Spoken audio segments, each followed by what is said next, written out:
Good morning. Good morning, everyone. Uh, it's a Tuesday, the 16th day of November, 2021. Again, I'm Sel Baisa, and we will be together till 11 o'clock ngayon pong umagang ito ng Martes. It promises to be a warm or hot day ngayong umagang ito. At ito ay dahilan dito sa mainit na sikat ng araw dito sa National Capital Region. At as usual, ako po sasamahan rather sa program ng aking technical man, si Nash, ganun din si Semanita, ang chef ng family, ang chef ng household. So without much further ado mga gilo kong mga tagapakinig, welcome to your show, Digital Patrol.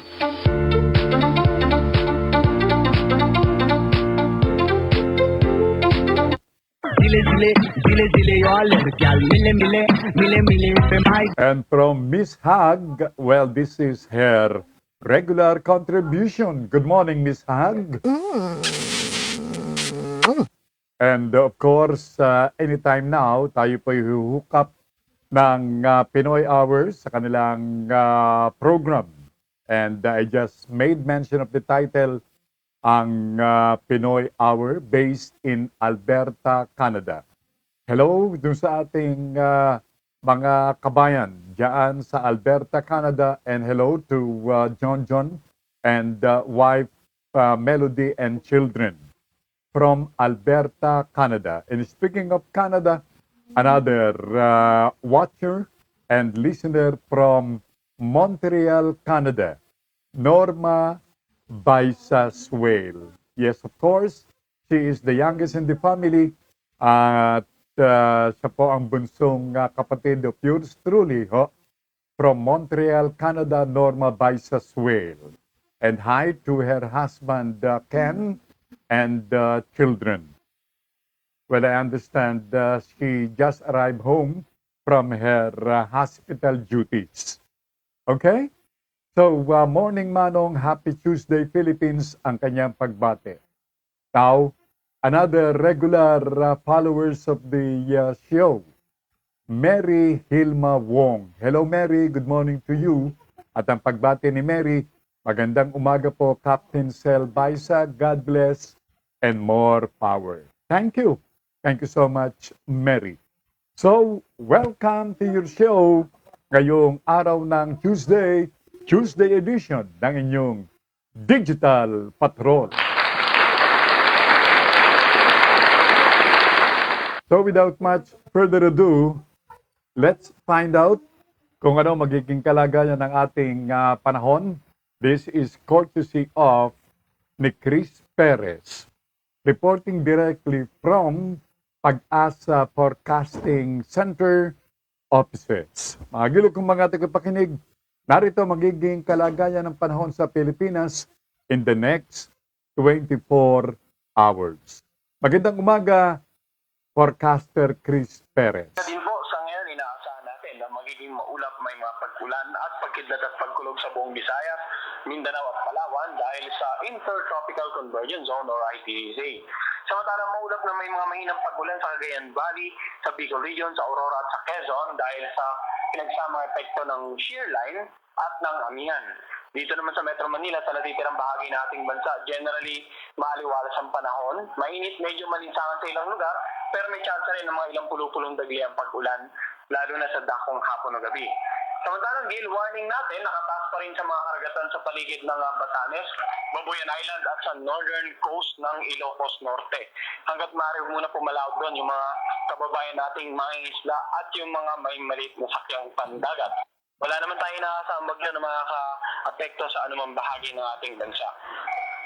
Ulitin lang po natin, ang ating bukalang gale warning ay nakatas na lamang dito sa mga karagatan sa paligid ng Ilocos. Hindi na po kasama ang Babuyan at Batanes Group of Island. Yan muna ang latest mula dito sa Pag-asa Weather Forecasting Center. Si Chris Perez nag-uulat. Forecaster Chris, wala ba tayong minomonitor na low pressure area? So ngayon may minomonitor nagmo-monitor din po tayong low pressure area at kanina alas 3 ay nasa laing 335 kilometers east-southeast ng Hinatuan, Surigao del Sur. At bagamat malit ang tsansa nitong maging bagyo ay patuloy na tayong magmo-monitor at magbibigay ng update sa pamamagitan ng ating public weather forecast mamaya naman alas 4 ng hapon. Kahapon ay naramdaman dito sa Metro Manila area yung pag-ulan. Ano ang cause niyan, forecaster Chris, sir? Yung mga pagulan po na naranasan sa Metro Manila ay dulot lamang ng mga localized thunderstorm. At kung mapapansin natin, karaniwan ng mga localized thunderstorm, maximum na po yung 5 minuto hanggang 30 minutes or minsan umabot pa ng 1 hour. But isolated cases lamang po yan. Wala naman pong large scale weather system or bagyo na nagpaulan sa atin. Ngayong araw na ito, dito sa National Capital Region, posible kaya makaranas din tayo ng mga pag-ulan, forecaster Chris? Well, we're not ruling out the possibility, no? Sa mga oras na po ito ay bagamat clear pa yung ating mga kaulapan at wala pa tayong nakikita sa ating mga monitoring stations na makakapal na ulap, pinapayan po lahat ng magantabay pa rin sa mga posibleng localized rainfall at saka thunderstorm advisory na ipapalabas nga natin ngayong araw. Forecaster Chris, maraming salamat. Maraming salamat din po at magandang umaga. Magandang umaga. Chris Perez, mula po sa Pag-asa Forecasting Center sa kanyang pagtaya sa magiging kalagayan ng panahon in the next 24 hours. So, don't literally, don't take for granted na walang pag-ulan na magaganap because of the good weather condition which is prevailing now dito po sa National Capital Region. As Chris had said earlier, Pag-asa Forecasting Center is not ruling out itong possibility ng pag-ulan anytime today. Maaring wala pang gaanong kaulapan. But as the hours progress, posibleng kumapal ang ulap o clouds at this might result into rains. Okay? So if you're going out of your respective houses today, make it a point to bring with you umbrella and other paraphernalia that would prevent you from getting wet kung sakasakalit umulan later in the day. Again, thank you so much, forecaster Chris Perez.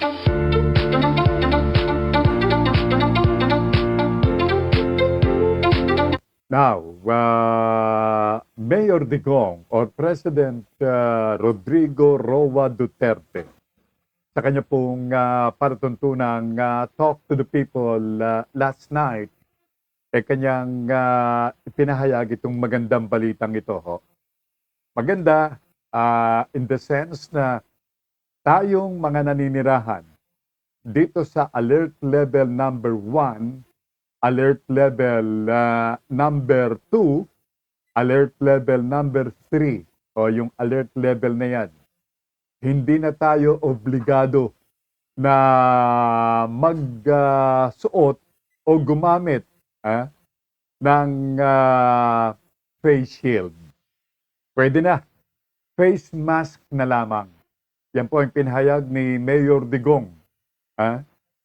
So, hindi na tayo obligado. Pero bukod tangi doon sa mga nasa pagamutan, yung mga nasa mga klinika, yung mga nasa alert level number 5, ganun din itong mga lugar na under granular lockdown. Sila po itong inaatasan o obligado na gumamit nitong face shield. Pero for as far as ikaw ay wala sa mga lugar na yan, pagamutan, mga barangay health centers o mga klinika, alert level number 5, ang iyong kinaroroonan, tinitirhan, at merong granular lockdown, después, hindi ka na obligado na gumamit ng face mask. Yan po ang naging pahayag ni Mayor Digong. decision ko is, okay, tanggalin na ninyo yung mask, yung shield. Pwede na ninyong you dispense with the shield but not the mask. Yung mask will forever remain and it will be part of our day-to-day part of what? Safety measure. Kasi matagal pa itong virus na nasa hangin lang. Okay, yan po ang naging paliwanag ni Mayor Digong. Well, my attention has been called by my technical man na mukhang nabanggit ko po ay yung face mask. As President Digong had emphatically stated, face mask will remain. Meron siyang binanggit na forever. Sapagkat medyo may katagalan pa ata bago mawalan tuluyan itong virus. Itong virus. Yan, mga mga tagapakinig. Kaya ang bukod tangi na hindi tayo obligadong gumamit as we quote the President ay itong face shield. Yan, maaari ka lumabas ng iyong bahay, hindi mo na kung medyo na nabibigatan ka sa pagdadala ng face shield, sa dami ng iyong dinadala, lalo yung mga babae, may dalang bag, may dalang kung ano-ano, maaari mo nang iwanan yung face shield. Okay? Because yung face mask will stay forever. Yan, sangayon po kay Mayor Digong yan. Yan po ay magsisimula ngayong araw na ito. Kaya don't be bothered. You won't be bothered anymore by police authorities once you're not wearing face shield and you're on the street. Now, ang mga kinaukulan naman ng Department of Health, ganun din itong mga health authorities in the private sector, were one in asking the parents na kung maaari, kung meron kang anak na ang edad ay 12 years old below, o 12 years old pababa, kung maaari, huwag nyo nang dalhin sa mga malls. Sapagkat ang mga batang ito ay prone sa pagkocontract nitong COVID-19.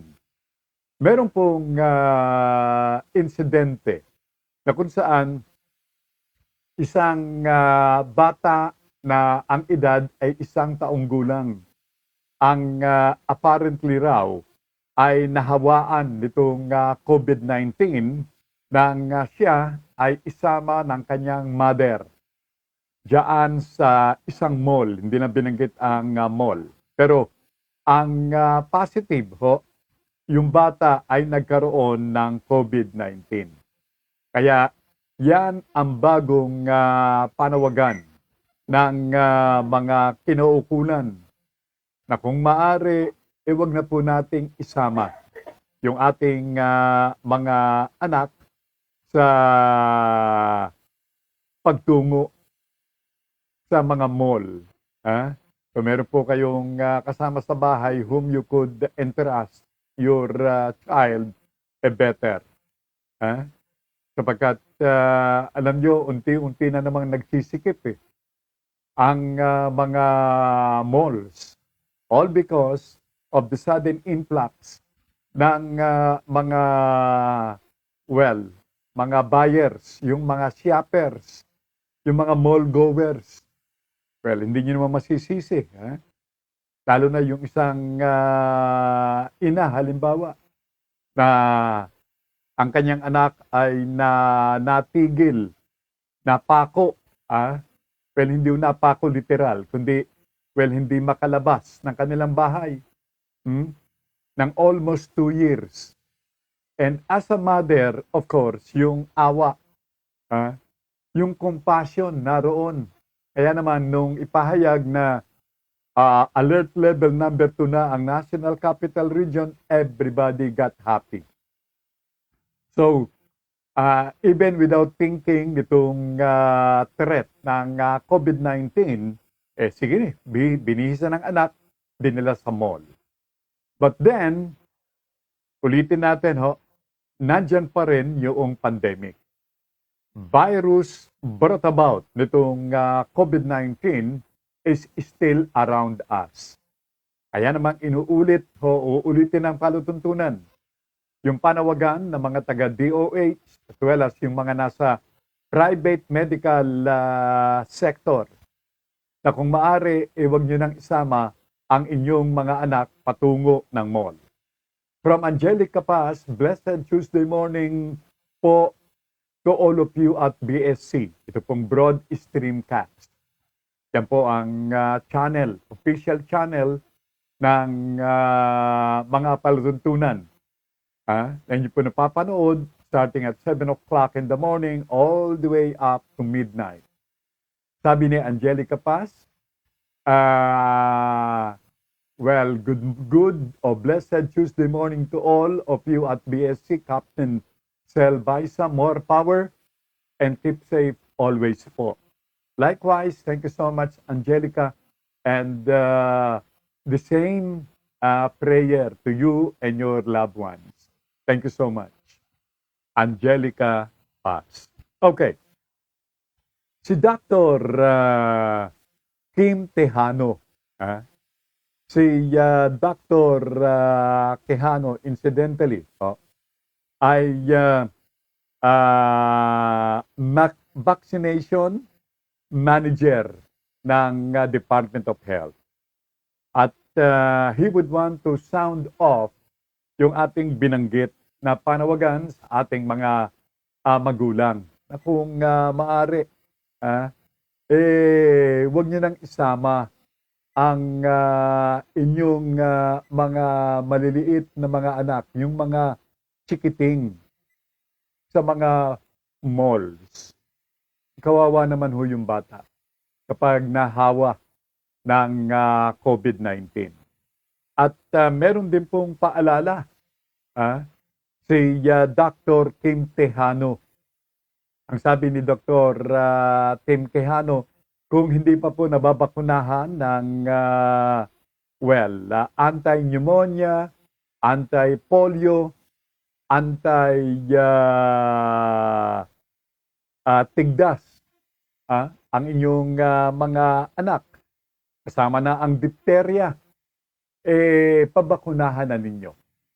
Upang sa gayon, meron pong panlaban para sa tiyak na karamdaman at posibleng tiyak na kamatayan ang inyong mga anak. Po kasi bakuna laban sa COVID-19 ang naaprobahan ng ating FDA para sa mga batang less than 12 years old. Pero po, ang meron tayo ngayon ay mga bakuna na laban sa mga maraming vaccine preventable diseases po, tulad ng tigdas, ng polio at iba pa po. So, inaanyayahan namin na sana lahat po ng mga bata na mabakunahan na, no? Mas maging prioridad sana ang pagbabakuna laban sa mga sakit na ito kaysa sa magpunta sa mga malls at iba pang pampublikong lugar.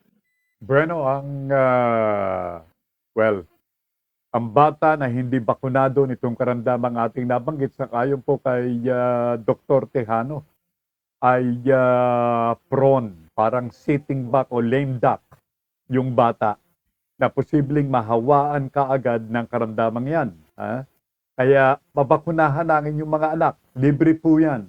Yan ay paglilingkod bayan ng DOH. Pabakunahan ng tigdas, ng anti-pneumonia, anti-polio, anti-diphtheria, among others ang inyong mga anak. Now, hinggil po doon sa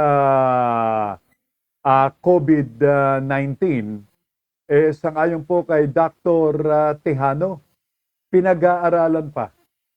Although sa bansang Amerika, binabakunahan na ng anti-COVID-19 ang mga bata.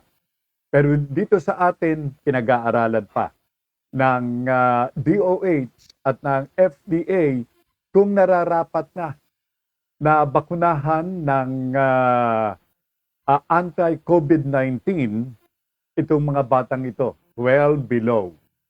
Okay? Sabi ni Wilfredo Cruz Jr., Kawili, magandang umaga sa iyo, and likewise to your wife and child. Sabi ni Kawili, mapagpalang umaga po sa lahat ng ka-digital patrol around the world. Captain Sel Baisa, Pinoy Hour. Ganun din ang OFWs, Buhay na Bayani.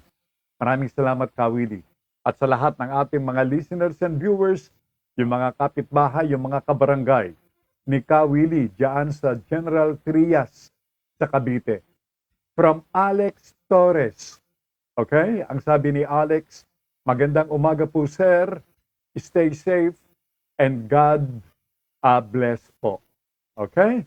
Thank you so much, Alex Torres, and that goes to you likewise. And to your loved ones, Alex. Maraming salamat. Balikan natin si Dr. Tejano. Ulitin ko po, yung kanyang ipinahayag na pinag-aaralan pa ng mga otoridad itong pagbabakuna sa mga kabataan ang edad 12 and below. Mga health workers at saka iba pong mga health facilities, pinapractice naman po nila yung mga minimum public health standards na. So nababawasan po yung risk na mahawaan ng COVID-19. Kasi Okay, yan po naging pahayag ni Dr. Tejano. Anyway, yun po yung pasilidad na kanyang binanggit. Pero narito yung aking kinatutungkulan na bagay hinggil dito sa pag-aaral na ginagawa para sa mga kabataan, pagbabakuna itong anti-COVID-19. FDA po na rin pinag-aaralan kasi nga po tulad nga sa Amerika, 5 years old pataas, pwede nang mabigyan ng bakuna. Pero po dito, pinag-aaralan po ng ating mga vaccine experts at maging po ang FDA kung maaari na base sa mga available na ebidensya sa mga pag-aaral. So antayin na lang po natin yung ating FDA, pagpapayagan na nila na i-expand pa yung age group para sa mga bakuna. Okay, yan po narinig po ninyo yung mismong statement coming from Vaccine Authority. Siya po ang manager ng anti-vaccination office ng DOH. No other than Dr. Kim Tejano. From Japan, let me greet ang ating mga viewers and listeners po diyan sa Tokyo, Japan. Ang Iwabuchi family, to Mrs. Glory Iwabuchi and her two beautiful daughters. Magandang umaga, Madam Glory Iwabuchi, ma'am. Another Filipina watching from Japan. Ayan, Naku, nakita ko na naman yung kanyang Japanese character of her name. Ang sabi niya, morning everyone po, stay safe po always. God bless your program from Nagoya, Japan, with love. Thank you very much. Well, of course, let me reiterate yung pong pagbati rin ng inyong lingkod at ng program with love from the Philippines naman. Okay? Sa ating mga kababayan dyan sa bansang Japan. Take care always. The same prayer I would want to impart sa lahat ng ating mga kababayan sa ba't ibang lugar ng ating daigdig. Kawili Cruz says, mainit na mahangin po ang panahon sa lugar namin. Pag gamit ng face shield, di na po mandatory. Open na din po ang paglalaro ng basketball. Indeed. Yan. Nabanggit ng inyong lingkod ang hinggil sa bagay na yan, and Kawili is re-echoing yung pong hinggil sa non-obligatory use ng face shield starting today. Maging sa Cavite, they're not obliged to use face shield anymore. Pag ikaw ay nakatira sa ulitin ko, sa mga kabubukas lamang ng kanikal na mga monitor. If you're residing sa sa mga lugar na under alert level 1, 2, and 3, kayo po hindi na obligado na gumamit ng face shield. Pero na lamang, ulitin ko uli, kung kayo ay nasa pagamutan, kung ikaw ay isang medical practitioner, kung ikaw ay isang doktor, isang nurse, o hospital worker. Okay? Paliwanag ho yan. Kayo ay obligadong gumamit niyan. Kung kayo ay nasa health centers, obligado ka rin. Kung ang lugar mo ay under granular lockdown, obligado pa rin. Kung ang lugar mo ay under itong alert level number 4 and 5, obligado pa rin. Ayan. Mabuti na ho yung maliwanag. At yung paalalang yan ay para sa ating mga kababayan na madaling makalimot. Kawili Cruz Jr. from the window, kanyang binanggit, good morning po sa Akira family ng Tokyo, Japan. Ganun din ang Fumi family. Maraming salamat ka Wilfredo Cruz Jr. Check your time pieces, ang oras sa Pilipinas, pinap na pong alas 10:30 ng morning.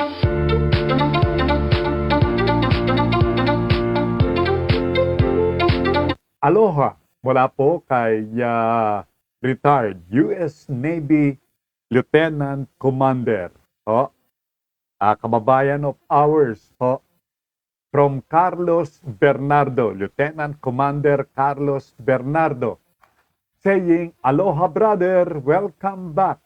How's your lady? Well, she's doing fine, Brother Carlos. Still praying for her. Quick recovery. Aloha. Thank you.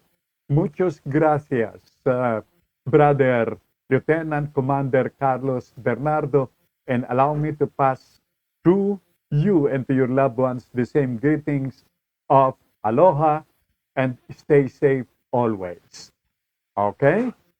Live Visa, a sister of yours truly, she's a real estate broker. Pag may problema kayo sa property gusto nyong bilhin, all you have to do is to get in touch with me through the program. And gladly, I will endorse you to her. Live Visa says Taytay Rizal is watching. Hello sa kanyang company na si Tammy Juanillo. Sa lahat ng mga workers ng ISC, makers ng kilalang Sahara Cement Proofing. Good morning sa inyo. Good morning kay Maxi Baredo. Alam nyo, pag ganitong oras ng break, yung mga workers ng ISC, diyan sa Taytay Rizal, makes it a point. Well, it runs on their system already to watch and listen to the program. At sabi nila, the best source of information is the program. Thank you very much sa inyong lahat. Good morning likewise, yung ating another nephew watching from Thailand, si Mark Baredo. Hello Mark, at sa lahat ng mga kababayan natin, mga taga Thailand. Wilfredo Cruz Jr., may rollback po ba? I understand, mukhang merong rollback kahapon. May rollback ng ating oil products. Yun. I understand, 1 peso ba? Na monitor ni Yase Manita 1 peso yung rollback. Okay? Ang sabi ni Kawili Cruz Jr., may tataas po ata mga pang Noche Buena na produkto. Tumaas ata ang raw materials Well, possible. Sapagkat chain reaction yan Ilang beses nagtaas itong halaga ng langis. Alam nyo, pagluluto nitong mga produktong pang Noche Buena ay gumagamit ng langis. Kaya natural, tataas po din yan. At di ko lang makontak si ASEC o USEC, Ruth Castelo ng DTI. Pero one of these days, we will try to get her side of the coin, sabi nga. Hinggil dito sa hindi ata mapigil ang pagtaas ng mga Noche Buena product. Alam niyo sa Pilipinas, ha? Ang kapag dumarating itong Kapaskuhan, 40 plus days na lamang. At marinig ninyo na yung jingle bells, ha? Thank you, thank you. Ang babait ninyo, thank you. Yan. Pinapayagan na po ang pangangaruling. Ha? Pinapayagan na. Except yung mga batang mga carolers, hindi kayo pinapayagan. Ha? Pero kung kayo ay medyo kabilang sa mga tinatawag na minor de edad, maaaring 12 and above, pwede kayong samahan ng mga nakatatanda sa inyong pangangaruling. Kaya okay na. You can spread the Christmas spirit and joy sa pamamagitan ng inyong pangangaruling. From Montreal, Canada, another sister, si LV Baisa Clemente. Hello, LV. Hi to your husband, gods, and children. Ang sabi ng aking sister na si LV, ha? Hi, Manong. I was late. Yun, sangayon sa kanya. That's the one thing I like with my sisters. Whenever they late, well, they're asking an apology. Sabi niya, I didn't realize our time was changed. Stay safe always. Mukhang yung kanilang oras ay ibinaba ng isang oras. Yung kanilang practice yan eh. Sa mga bansang katulad ng Canada, katulad ng Amerika, at iba pa, yung time saving na sinasabi, binabawasan nila ng isang oras. Ayan. Kaya medyo nahuli si LB sa kanyang pagmamonitor ng program.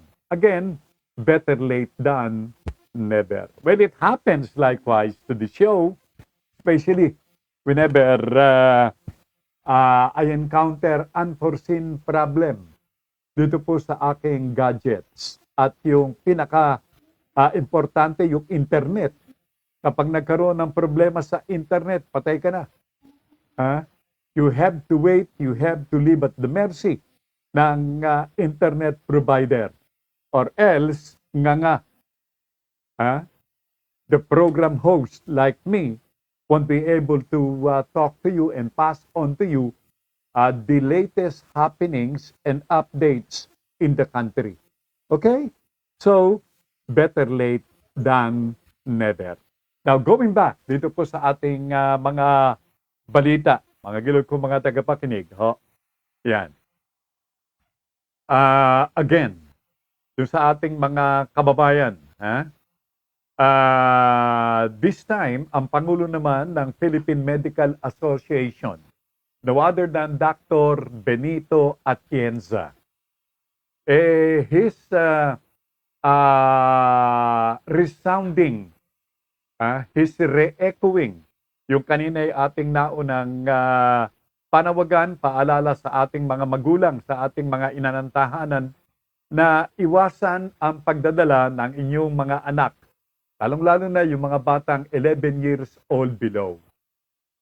Hindi ba meron pang sa stream television na program? By the way, good morning sa ating mga kaibigan, kay paring Mike Enriquez. Good morning, pare ko. At sa kanila pong palutuntunan, napapanood ninyo yung mga ina na merong pandalang sanggol. Ako, sus Marise po. Iwasan na po. Huwag nating isugal ang buhay ng ating mga anak out of enjoyment. You can bring them out in a place wherein there's enough or suffice ventilation. Sa mga park, dito sa Quezon City, nang maibaba dito sa alert level number 2, ang quarantine estate, yung mga park, pinabuksan lahat ni Mayor Joy Belmonte. Mga gilo kong mga tagapakinig, katulad ng La Mesa Eco Park, ang wildlife, ang mga barangay parks, pinabuksan niya yan. Kaya you have another alternative. Yan pong mga parke na yan, wherein there's enough ventilation for your children. Okay? Now, ang oras biganap ng 20 minutes before 11 o'clock in the morning. Ito na, yung mga nag-iisip ng kanilang kakainin na pananghalian ngayong araw na ito. The first to, make his recommendation ay si Kawili Cruz Jr. Ang sabi ni Kawili, ang pananghalian po namin ay isdang bilong-bilong. Bilong-bilong. Kahawig ng isdang sapsap. Nilagyan niya raw ng ampalaya at siling berde, ganun din ng luya. At nilagang okra at talong. Naku, sarap. Na may sawsawang bagoong isda. Sa labat po ang panulak. Makasarap naman talaga. Pansin ko dito sa Cruz family ng General Trias sa Cavite, meron din silang juice na kamach ng kanilang pananghalian. Kahapon, buko juice. Ngayon naman, salabat ang panulak. Makasarap, ano ho? Bilong-bilong. Parang sap-sap din ito. Sang-ayon sa kanya. Palagay ko ito yung minsan ay ipinrito sa akin ni Semanita. Bago po siya dinila sa pagamutan. Ayan. Sabi ni Uma, nilagang okra at talong, sarap naman, sabi ni Uma. Nako'y paborito po yan ng aking mga sistas. Si Presi. Wala pala si Presi, kasama si Harim. At sila ay nagbabakasyon sa somewhere in California. Ay mahina raw po ang reception. Diyan sa California. Anyway, I'm sure the Estradas will be rewatching the program once they set foot diyan sa Dallas, Texas. Sarap po niyan, dilagang okra at talong na may sasawang bagong isda. That reminded me of my late father. Paborito niyan yung bagoong isda. Lalo na yung merong isda per se na ginawang bagong. Nako, paborito ho yan ni the late Colonel Arcadio Madriaga Baisa. Okay, napakasarap ho niyan. At if I may add, alam nyo sa bansang Japan, meron pong okra powder, yung mga Hapon, na minimix nila sa kanilang pagkain. Well, their meal is not complete without an okra powder na mahusay po sa colon. Yan, I'm giving you the tip.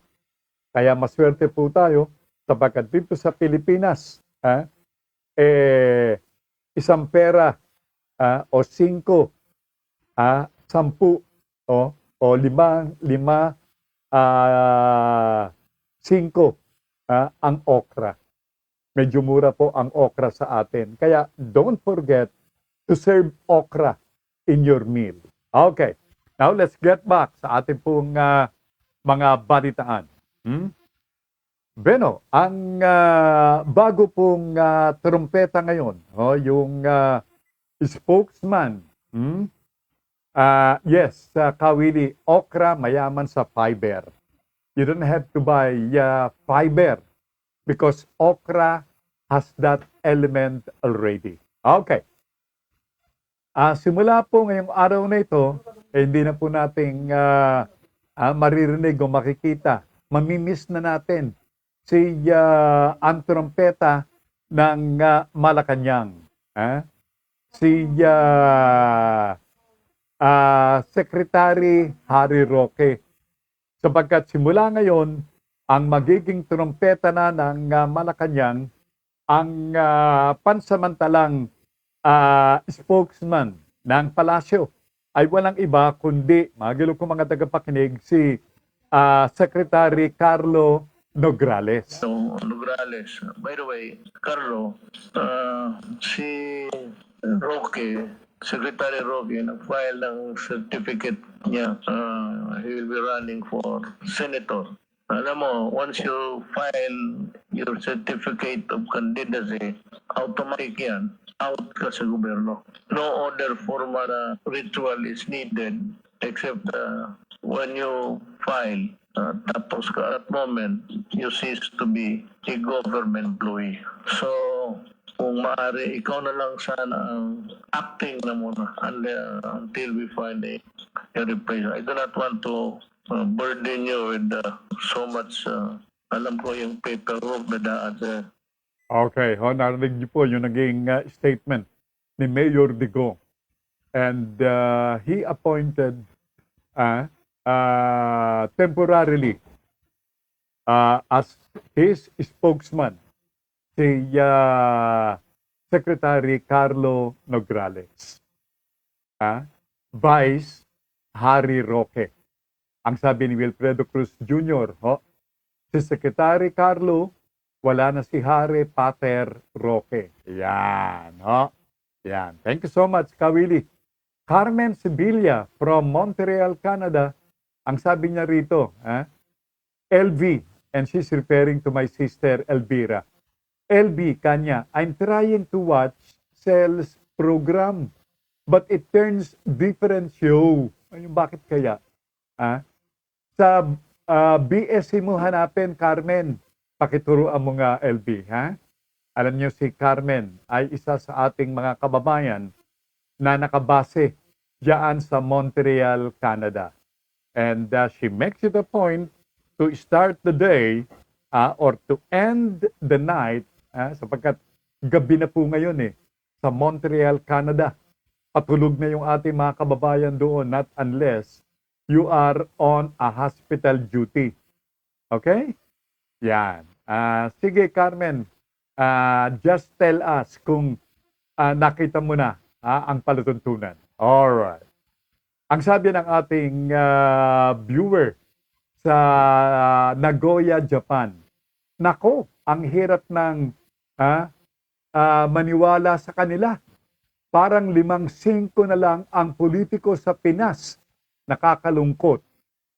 Ang sabi po ng ating kababayan mula sa Nagoya, Japan. And speaking of politics, alam nyo si Mayor Digong was among doon sa mga humabol doon sa November 15 substitution ng mga nag-file ng kanilang certificate of candidacy. Hindi na po tatakbo bilang Vice President itong si Mayor Digong. Bagkus, Senado. Gusto niyang maging senador. The first time in the Philippine history wherein a former president filed and sought for another elected post.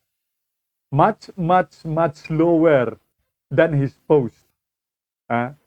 Presidente and immediately tatakbong senador. Ay,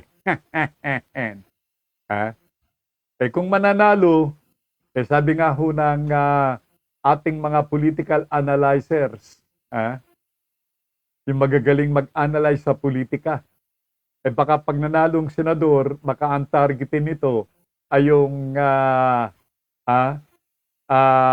Senate presidency.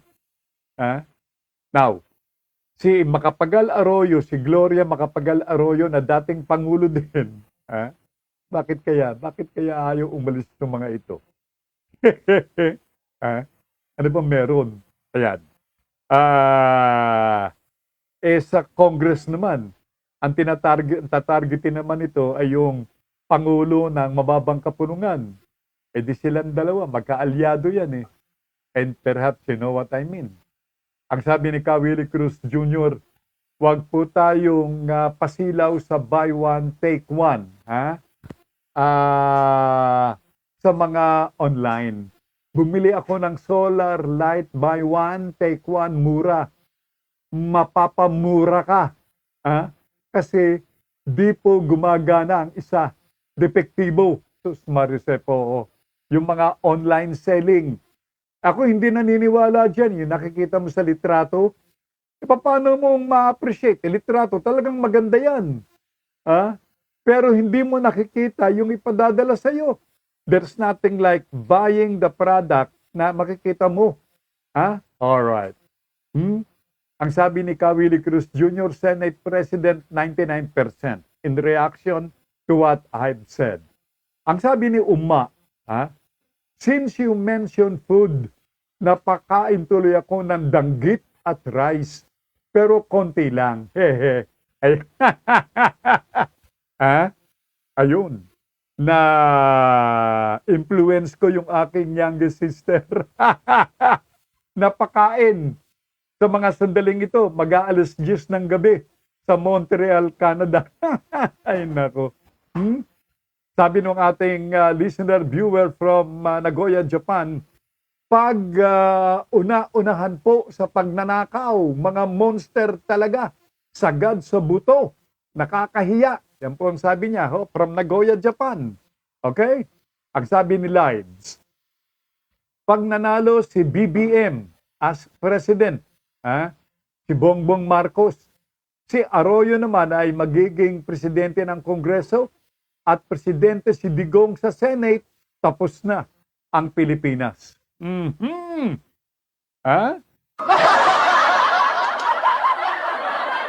Ang sabi naman ni Uma Baisa, reacting to what we have talked about earlier sa online selling. Ang sabi ni Uma, I buy everything online. Amazon, sabi niya. And you can return if you don't like them. Yun ang kabutihan sa ibang bansa. Dito sa Pilipinas, hindi ata eh. Tama ba, Nosel? Itong aking technical man mahilig itong mag-order through online eh. Pwede rin pala, sabi ni Nash. Okay? April Gem from Rizal, sabi niya, same as buying Viand online. Ang ganda sa picture. Maiinganyo ka. Maiinganyo kang umorder sa mapala ng lasa. Correct. Abay, napakahirap po lalo niyang pagkain. Iba yung sabi nga ay nakikita mo na naka-display, nakikita mo how the food has been prepared. Mahirap po yung luto na. Kapagkat may mga lutong ulam na pag nag-stay overnight or even for days, pag pinainit yan, pwedeng ilako uli. Hindi ho ba lalo ni mga pagkain na ganamitan ng suka? Okay? From New Jersey in USA, ang sabi ni Kokok Giovanni Pinuela, good morning Kokok, long time no hear. Good morning to your loved ones. Diyan sa New Jersey, California, USA, and your friends. Good morning, Captain Sel, and magandang umaga po sa lahat. Willie Wilfredo Cruz Jr. came back saying, huwag naman mangyari Philippines province of China. Hindi pa ba?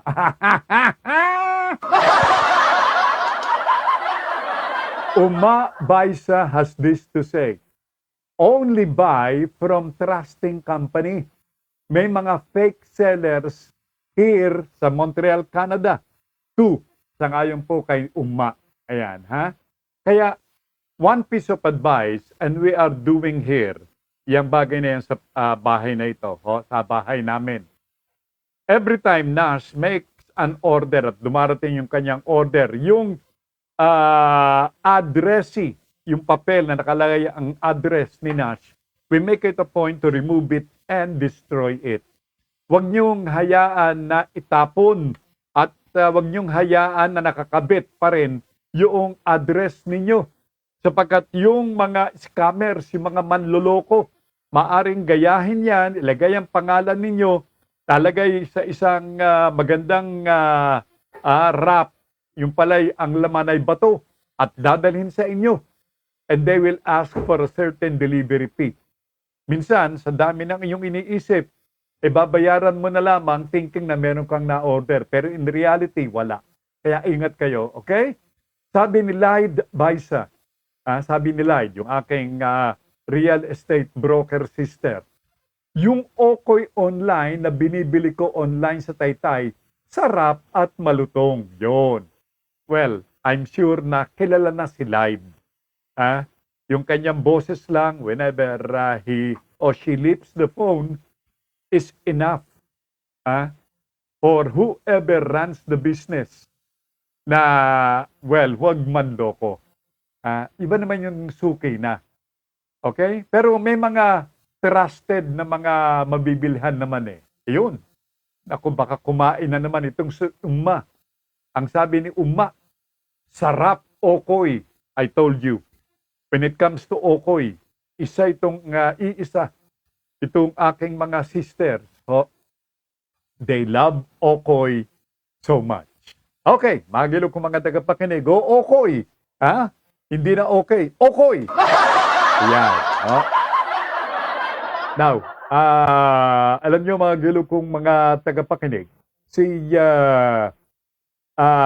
bagong katatalagang PNP chief, si General Carlos, nagpahayag na kanyang isasagawa ang reshuffle sa Philippine National Police. This is, according to her, ay upang maiwasan ang familiarization sa mga tauhan ng Philippine National Police. Mahirap nga naman, yung na-familiarize na yung police. Sabagat whenever na-familiarize sa isang lugar yan, kilala niya na yung halos lahat sa isang lugar. Hindi ho ba? Yan po isang ayon kay PNP Chief, bagong katatalagang PNP Chief General Carlos. Po natin yung familiarity ng ating pong mga police by way of having our rotation policy. Ibig sabihin, kapag ikaw ay nakaisang taon ng hepe o provincial director, niro-rotate po namin yan para hindi magkaroon ng familiarity ng ating police commander doon sa incumbent. Ngayon, kapag sila naman po yung police natin ay kamag-anak ng tumatakbong mga kamag-anak nila tumatakbo sa halalan, sila din po ay ating pong transfer temporary.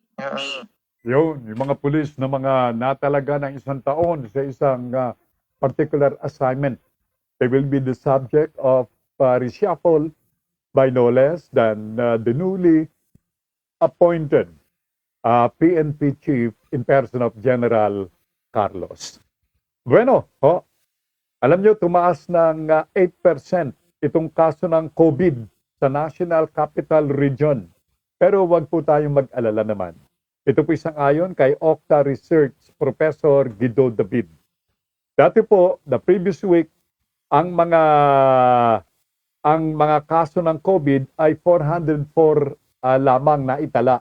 Pero nitong katatapos na linggo, ito po ay umabot na sa 435 yung mga bagong kaso. Naku, nawala sa aking isip nawaglit sa isip ko. Itong hinggil sa COVID update. Sabi ni Willie Cruz Jr., salamat po, ang bilis ng oras. Palagi po tayong magdasal at humingi ng kapatawaran. Maraming salamat, Willie. At ang ito yung merienda ng Cruz family ng General Trias Cavite. Mamaya, merienda nila. Biko at sopas. Napakasarap din. Bueno, ito po yung COVID update Ang bagong kaso ng COVID ay 1,547 as of yesterday. Nagdala sa total na bilang na 2,818,511. Ang mga gumaling, 2,601 cases at ito'y umabot na sa 2,745,777. Yung mga di pa gumagaling, 27,025 cases. At yung mga namatay, as of yesterday, ang total ay 45,709. Yan po ang ating COVID update. At yun daw face-to-face implementation, pilot implementation nito sa mga public schools, particular sa mga elementary at high school, were welcome.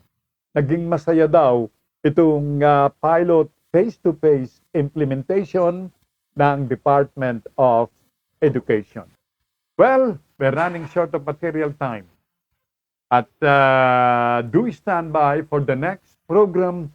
Matapos po itong Digital Patrol, susunod kaagad ang buhay online. Ito'y sa pamamagitan ni Binibining JC Bautista. Dito pa rin sa BSC, Broad Streamcast Communicators. My sisters, LV, Lides, Tits, Uma, as well as Presi, ay nananalangin para sa isang ligtas na Pilipinas. God bless the Philippines, sangayon po sa kanila.